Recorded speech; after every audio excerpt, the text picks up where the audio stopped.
Suatu hari, dikala kita duduk di tepi pantai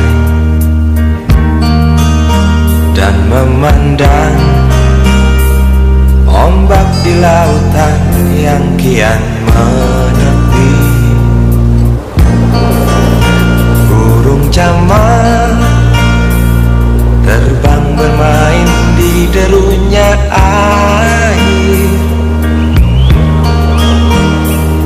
Suara alam ini hangatkan jiwa